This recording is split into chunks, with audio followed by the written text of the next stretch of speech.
So often are we guided by our devotion, our love, our affection. A bond that pulls us down paths not bargained.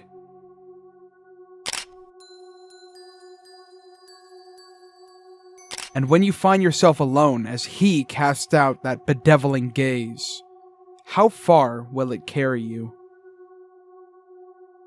In some way, you've seen Slenderman. You've seen its gameplay loop, the things it's influenced, or Slenderman himself. Back when Slenderman was in its high, people would make fan games and flood the entire market with slop, even though there were some diamonds in the rough. Due to the market being destroyed by these, Slenderman had lost all of its popularity by the time the next officially licensed game had come out, ironically titled Slender The Arrival. While this game does stand on its own as a great horror game with a good story, a lot of people nowadays probably remember it as nothing more than a free demo on Xbox 360, before the servers went down, of course. Well, it's been over 10 years at this point, and for the anniversary of the game, there was an entire remake and huge plans revealed for the future of the franchise. Future plans were released for a multiplayer mode, cross-platform mod support, and a VR port that should actually be released by the time this video comes out.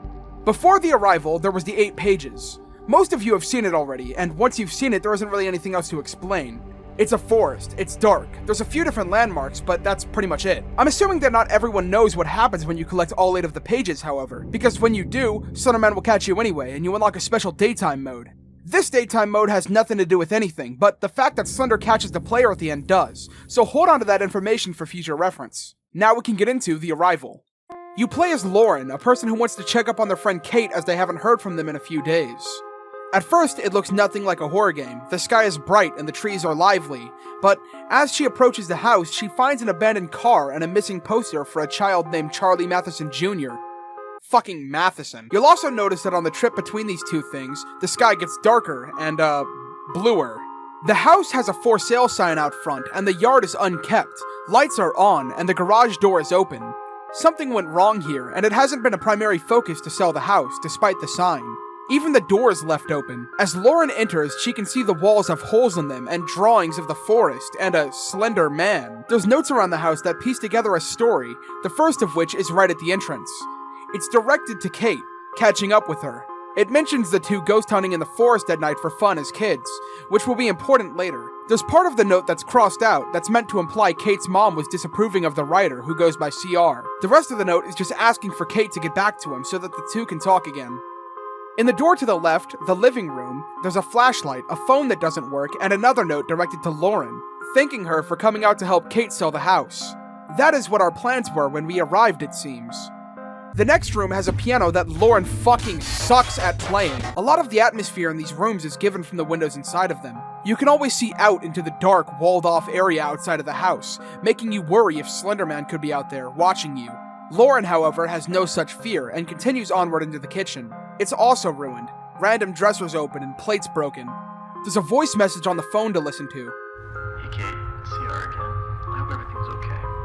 I know there's been a lot to take in and wrap your head around. It'll be good when Lauren gets there to help you sell the house. Take a little load off your mind. Give me a call when you get the chance and we can talk. Take care. The voice message is pretty much the same as the letter, except how he mentions Lauren coming out to help sell the house. There's a whiteboard on the fridge listing flashlight, batteries, extra tapes, lighter, and kerosene, as well as a message to lock the house, triple underlined and circled.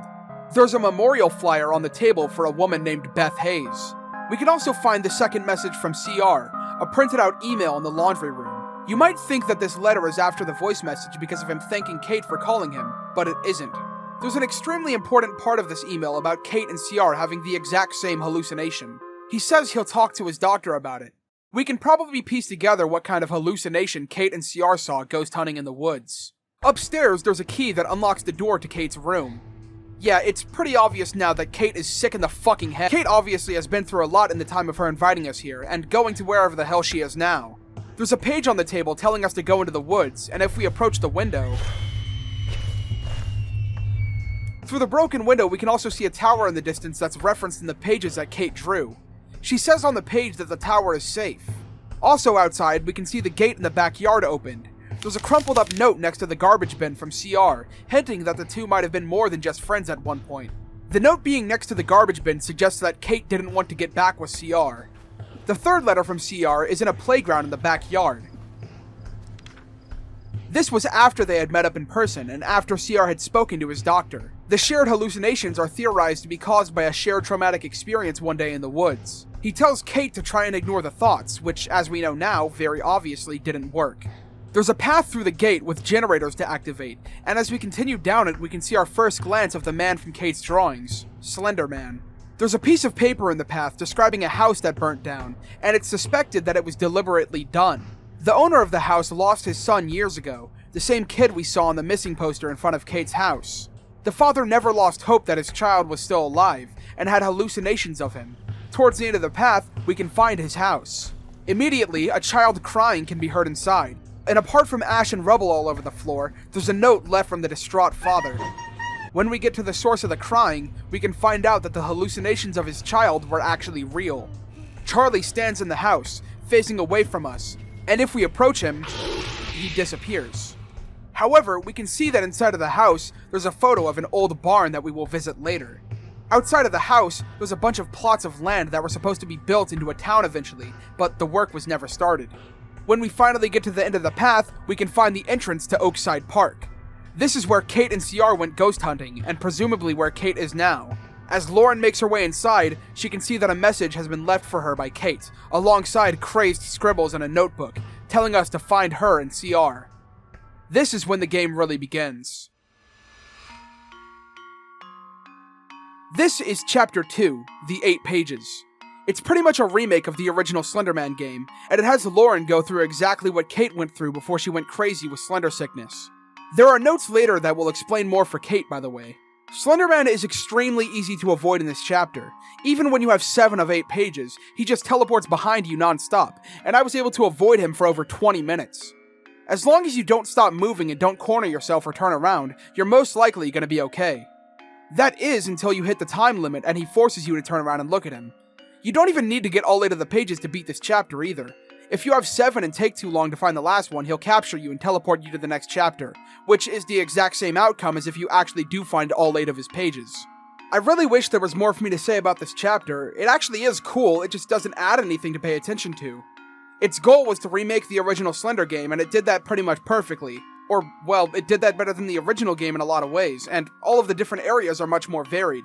This next chapter really starts kicking up the originality and story of The Arrival, though. Lauren wakes up in the woods, and in an effort to find out where she is, finds a huge mine entrance, Coleman Mining Co. But before we enter, there's a few collectibles outside of it that will add on to the story we're piecing together. The fourth letter from CR is about how he can't ignore noises coming from outside of his house like he can ignore the hallucinations. The fifth letter tells Kate to visit CR's doctor to talk to him, and CR has a master plan for him and Kate to go out into the forest again to see that there's nothing there. From what Lauren's been seeing, it's safe to say that there was something there and that the plan backfired. The sixth and last email out here details CR getting lost in the forest, breaking his flashlight and having a huge relapse from his hallucinations. He could hear Kate screaming and he fell down. A huge rush of fear came over him and he could feel a bunch of things that weren't happening, like being crushed by everything around him collapsing, and his stomach inverting. When he woke up, he tried to get Kate's attention but couldn't and left, leaving to write this email that abruptly cuts off at the end. The entrance to the mine is littered with barrels and containers, and as you walk you can hear whispering getting louder as you're slowed down and your vision becomes desaturated. It goes away as quickly as it comes though, and you come to a room on the side with another note from CR. This time he's acting differently. He begs Kate to come into the woods and threatens to find her and bring her to see how beautiful they are. It's becoming increasingly obvious that he's had his mind taken over, or these letters might not be left by him. That's the last note from this chapter, so now we finally enter the mine. There's a generator in front of a lift, and powering it turns one of the 6 red lights green, showing us what our goal is for this chapter. We must power 6 generators and get back to the lift to escape the mine and get to the radio tower, where it is safe. Most of this area will be tight hallways or large tunnels, sometimes the occasional room off to the side. Eventually you'll find out that Slenderman is down here with you, but you'll also start hearing footsteps. That's strange because Slenderman doesn't walk, he teleports. And what's even stranger is that something is making weird little growling noises. The source of these noises is a proxy. Proxies are people who have been completely taken over by Slenderman, someone that he controls entirely and brainwashes into becoming a mindless follower of his. The one after us now is named the Chaser. The missing child we saw in the house is also a proxy, being turned by Slender 9 years ago. The chaser is sensitive to bright lights, so whenever you focus your flashlight on it, you stun it.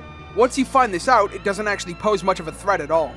It does, however, force you to keep looking behind you to flash it, so it gives Slenderman a good opportunity to teleport in the way of where you need to go. Once all of the generators are activated, you can make your way back to the lift and get to the top of the mines, where the next chapter begins. Immediately, you can find a letter to the right of the lift. It's an email that's been damaged, begging Kate to get back to him. At the end of this hallway, Lauren finally makes her way outside again, and it's daytime now. It's yet another path leading through a forest, but out of the corner of your eye you can spot the next note related to the story. CR seems to be speaking normally now, but for some reason it's on a hospital note. It's because Kate went unconscious in the forest. She had a video camera and a bag of drawings. This is referencing the events of Slender the 8 pages, meaning that at this point in the notes we've gotten past that game in the timeline. This still doesn't answer why CR was acting so strange before when writing that note left in the mine. As we follow the path, we come up on a teddy bear against a tree with the name Charlie on it, but before we interact with it, there's another note in this area. CR tells Kate that the house she lives in is too close to the forest, and that she should move her belongings elsewhere. CR also doesn't feel safe in his own house anymore. CR hasn't slept in weeks and barricaded his house out of fear for what he saw in the forest that day. There's more nearby, but I'll get into it later.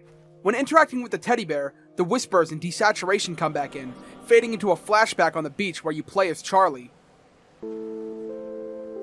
As you might remember, Charlie is the kid that went missing and turned into a proxy, so this flashback will detail exactly how that happened. As Charlie begins to walk alongside the beach, his mother calls out for him, letting him know that he doesn't have a lot of time to play. But something else catches his eye as he finds a trail of pieces to a toy train. His mother continues to talk to him as he walks further and further away, following the trail into the forest. Eventually, his mother's words turn into calls for him to come back, and we hear his dad as well. The parents begin to freak out as they realize Charlie isn't where they thought he was, and the atmosphere gets foggier. His parents start yelling out for him, but eventually Charlie reaches a point of no return and falls down it. He runs into a dead end, and we can hear his parents screaming as Charlie screams back, eventually being enveloped in Slenderman's tendrils and captured, never to be seen again. As we know now, his father later went on to see and hear his son for 9 more years before dying in a house fire. Lauren continues down the path, but it eventually ends at the entrance to another mine, or at least an underground area. There's a lit flare in front of it, but it ends as quickly as it started, with an interable building on the other side of it. A note right outside of the door looks like it was left by me after making my 3-hour retrospective in 8 months that dropped on the deck and flopped like a fish. Inside, there's 2 VHS tapes and the last printed out email of the chapter. This one isn't marked with a number, but instead with a pentagram, meaning it was made at some random point in the timeline. It's from CR, detailing how he found an old plot of land that belonged to the Matheson family. He was investigating the case with Charlie Matheson, and might have found out how he went missing. The VHS tape contains his findings. This begins the Homestead chapter, where we play as CR. He actually does an introduction to his recording. The date is September 19th. My name is CR, on site of the Matheson family farm, continuing my investigation in Charlie's disappearance. Let's see what we can turn up. There's a long abandoned house that can be entered, but it has nothing inside for now. Apart from this, an interable barn. There's a drawing inside of it showing Slenderman with a bunch of children around him in a barn that's on fire, signed by Charlie. This barn also grants access to the rest of the farm. There's a generator that needs fuel, and luckily CR can get some if he heads to the other side of the wheat field and into the abandoned cellar where the lights are inconsistent. This is a terrifying location, because most of the time when you're running around you'll be in complete darkness, and worst of all, you're definitely not alone. Proxified Charlie can be spotted multiple times when going through this area, and he disappears as the lights flicker. Sometimes he'll stand in the darkness so you can only see his silhouette with a light behind him. Once you get the gas and leave, it begins to get dark outside, and Charlie runs around the wheat field, occasionally chasing you through it. You can always hear him running through the wheat behind you, and even though you're most likely going to make it to the other side, it does put you on edge. Once this generator is fueled up and activated, CR gains access inside and is able to find another one of Charlie's drawings. Out the back of this building, there's a shed with a picture containing a lot of the Matheson and Hayes family, and you can even see Slenderman in the back of it. There's a gate key next to the photo. Now CR just needs to go through the wheat field one last time to get to the final area of the farm. It's gotten even darker outside now, and it's starting to look like it did back at Kate's house. If you were already scared of Charlie running through the wheat, you'll be even more scared now as the chase music starts up. CR can make it to the locked-up gate leading into a cemetery, with a chapel next to it that has the door left open. On the table, a note from Frida Matheson reads how she was the one who summoned Slenderman, regretting it because now the demon is going after her family. It also reads that Slenderman was an old legend that she didn't let die. She says that all of them must bear this burden and die with this demon, making sure it never makes its way out of the Matheson family. Unfortunately for her, CR was in the chapel reading the note she left behind, meaning Slenderman has latched on to a new target. There's toys on the floor in the middle, and once they're all picked up, Charlie Matheson breaks through the door and begins to chase CR, forcing him to run around and break his ankles to escape, slamming the door behind himself and backing away as Charlie's screams and growls can be heard from inside of the chapel. This path leads all the way back to the house in the beginning, with a few notes inside of it that guide to the exit. One of the notes is a diary from Rose about a man who watches her and Patricia when they play. She says Patricia went to see him, meaning that she was most likely proxified as well. There's Slenderman pages littered around up here, just like the ones in Kate's room and the ones in the forest. There's another diary with a date in it of June 9th, 1905. It follows up Patricia being taken by Slenderman, saying that someone named Walt was too, or, well, the writer doesn't believe that they were, but we do. The last note up here is from Frida's sister, expressing empathy for her missing children and telling her not to worry because Frida is freaking out over a tale that was told by parents to make sure their children remain in good behavior. However, the one Frida mentions to her is one she hadn't heard before. CR now drops down from the roof and hears Charlie break in through the back. Knowing he doesn't have much time, he runs outside quickly, but drops his camera as he does. We see CR run by, and then Charlie right after him. The tape ends, bringing us back to Lauren's point of view. There's one last tape left to watch, so she pops it into the player and we see it start with Kate scribbling pages on her bed, before grabbing the camera and whispering, "We must close all of the windows and doors to the house to try to avoid glances of Slenderman outside the windows." This part of the game is absolutely terrifying. Despite how loud the storm outside is, you'll be very aware of every sound you make. After a short amount of time, you'll hear banging come from the front door, and Kate says, moving our objective from securing the house to hiding in her room, because he's already gotten in. When she gets up in her room, she's forced to slowly turn around and look up at Slender. She gets a chance to run and gets away the only way she can, through her bedroom window. This means that this tape was made right before the game started, and Lauren arrived at the roadblock. Now Lauren has to make her way to the radio tower, so there's only one direction left to go. This starts the final chapter of the game, The Arrival. To avoid confusion, there was a note that I skipped over at the very entrance to the building before we leave, but it doesn't read as much more than schizophrenic ramblings. There's another note that can be found outside of the building on the path to the radio tower, saying that the house had to go. We know of only one house that has went, and it was suspected to go via arson. This suggests that CR burnt down Charles Matheson's house. As Lauren keeps walking down the path, she finds the historic Coleman Mines. This is a random mine shaft similar to the other one, and after we drop down into it, we find the final letter left from CR for the rest of the game. He says he knows how to fix all of this, and tells Kate to meet with him by the street. He says he left a list of things for her to get. This list of things was the one we picked up from her fridge. He tells her not to tell Lauren about this. Even deeper into the mines, we now see words drawn all over the walls. Whoever was writing these was clearly going insane from Slenderman's sickness. We then see a note underneath, one that is very similar to the note CR found in the chapel. It's an apology, directly to Lauren. It's already too late for her. All that can be done now is an apology. There's no other way. This Slenderman resurgence has to end with Lauren.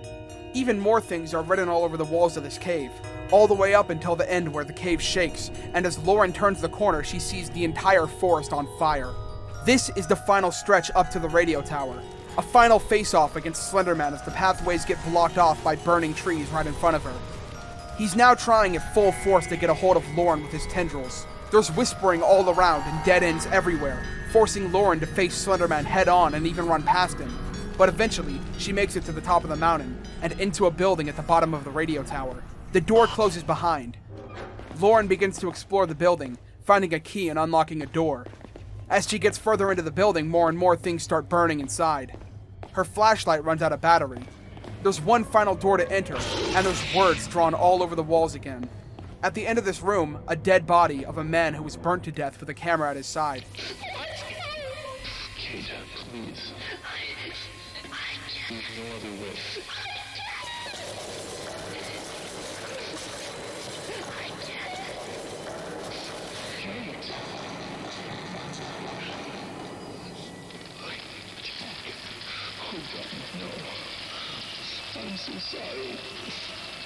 forgive me. I'm so sorry.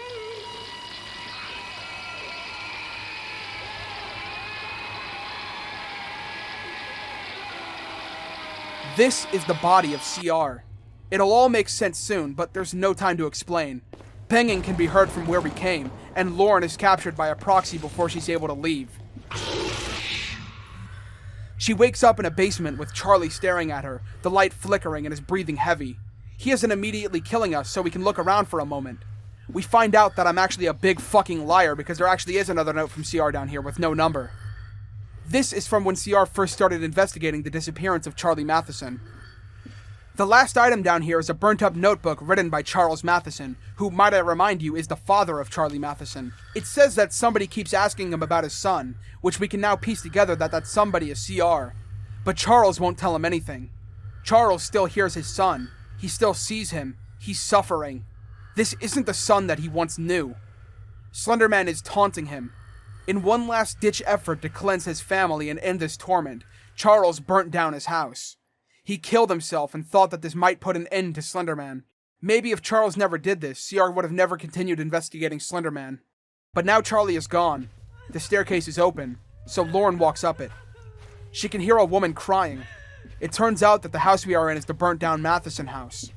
The exits are blocked, so Lauren goes to investigate the crying, and finally finds Kate alone in the corner. The camera starts spazzing out, and as Lauren approaches, it's revealed that Kate is actually the chaser, and she has already been turned into a proxy by Slenderman. Kate jumps onto Lauren and kills her, ending the story of Slender the Arrival. This was what the original game was like, and the story it told.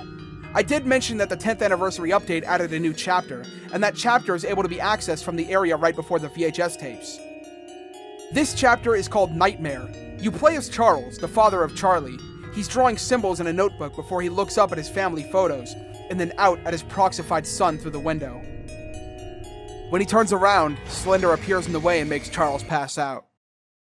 He wakes up in an abandoned hospital, and Charles is taunted by paranormal activities happening throughout, first seen by the door to leave being slammed in his face and locked.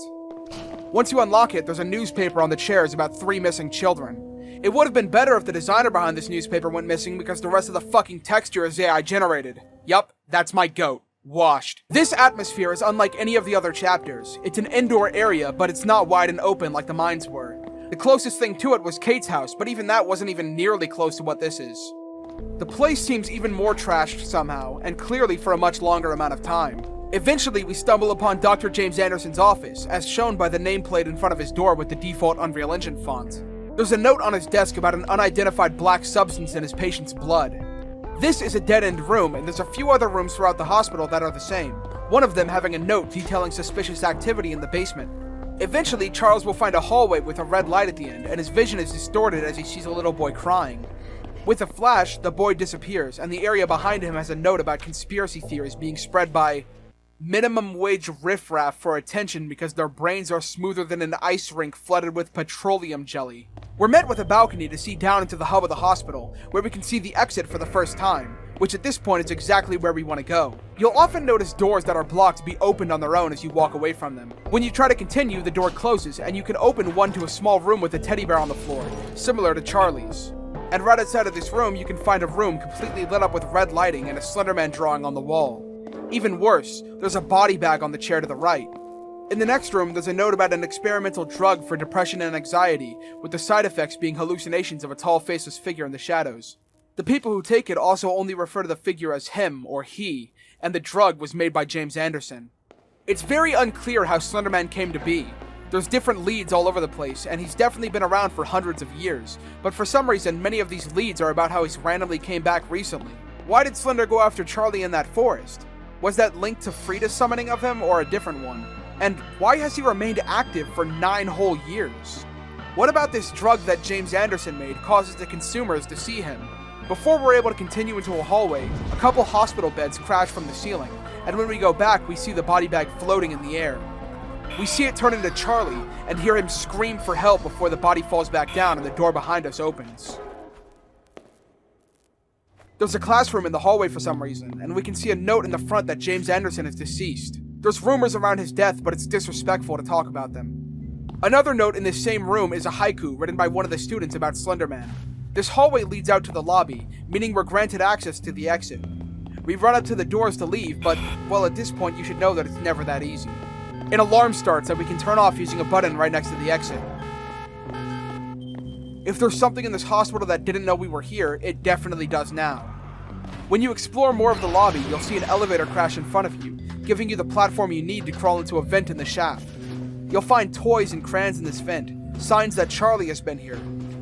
There's an even bigger sign that he's been here when we hear us breathing and turn around to see him chasing after us. As we near an exit, our vision is wobbly and we can see Charlie below a vent for a moment before we drop down and he disappears. The flashlight dies and tree roots grow around the room like Slenderman's tendrils. When you try to use the exit, it disappears, and turning around you see Slenderman reaching out for you. It seems to have just been a hallucination though, because he disappears and we can run past where he was and find a flooded basement with Charlie hanging from the ceiling. Another hallucination, except this flooded basement is not. All you need to do is find your way out of it. As you walk through, you can hear splashing noises around that sound just like your footsteps. You aren't alone. You can see the splashes if you get close enough, and if you dare to walk into them, you'll get the proxy jump scare and reset back to the start of the section. On the other side, there's another alarm to turn off and a staircase leading up to a room with the door open. Inside is Charlie, floating above a table with a red light behind him. The power goes out when he's approached, and as you're able to see him again, Charlie's body is in a bag on the table. The room is a mess, blood is all over the place, and Slenderman appears, blocking the doors you can walk up to. He's a weeping angel that you can't look at.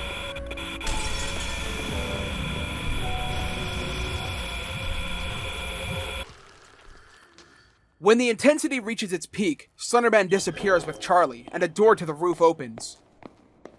There's another vent, but this time it leads back into the lobby. The exit is opened again, and you can finally leave. A cutscene starts where Charles walks up to Charlie crying before Charlie jumpscares him. Charles wakes up in a large empty room before the lights cut. Slenderman appears in front of him everywhere he looks, and eventually he can't look away. He wakes up at the start of the chapter again, but this time there's messages in the walls. End this. Purify. Save your son. Cleanse with fire. And everything begins to burn. Charles was brainwashed by Slenderman into burning his house down, and we see it for ourselves in this chapter.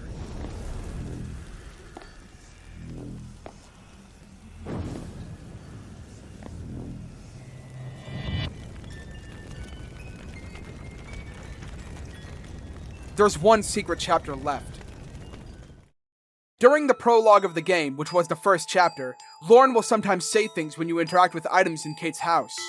There's a swing set outside, and when you walk up to it, she says that she remembers playing on the swings with Kate when they were kids. The piano inside sometimes plays a melody when you interact with it that Lauren says sounds familiar. After you interact with these two things, you walk up to the missing poster outside, and your screen gets distorted, kicking you to a loading screen that starts the next chapter.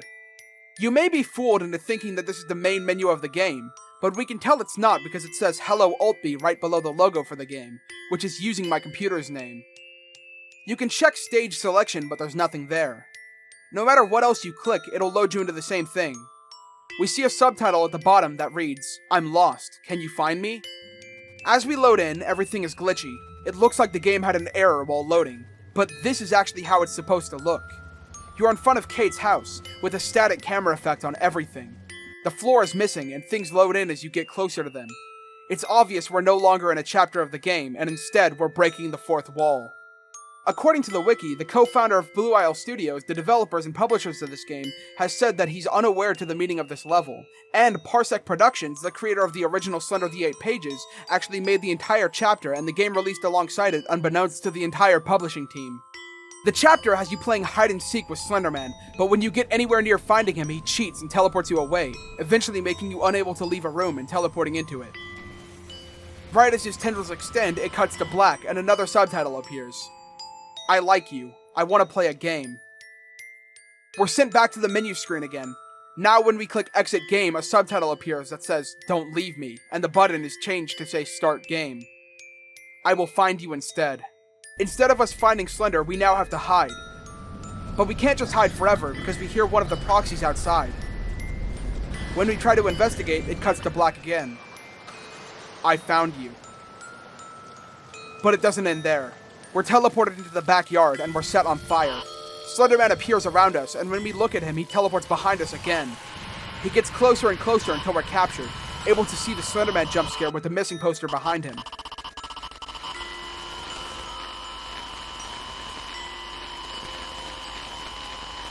Now all of the buttons are gone on the menu, and any effort to start this game again results in you dying immediately. It's strange how this chapter came to be. It's unknown if there's any meaning behind it, because if there is, then it's not going to get released, considering the only person who would know it isn't even working on Slenderman anymore. All in all, Slender the Arrival tells the story of what is most likely the end of the Matheson and Hayes families. We see how Slenderman has stalked the families for years and years, taking them in different ways. But alongside that, we see Carl Ross, who I've called CR throughout this entire video, and Lauren get involved as well. Does this mean that Slenderman will now try to go after the rest of their families? Well, maybe, but I think if he does, it'll be because one of the family members goes after him first. We see how Charlie Matheson was captured, and how Charles Matheson goes insane and kills himself because of Slenderman's sickness and the loss of his son. We see Kate have hallucinations sprouting from a night in the forest with her friend CR getting worse and worse as time goes on. CR relapses and kills himself after going insane from Slenderman's sickness, and trying to convince Kate to do the same. And right before Lauren came to help, Kate was found by him, and jumped out of her window, running into the forest where she was claimed by him. All of Slenderman's victims have either killed themselves or been captured by him and turned into proxies.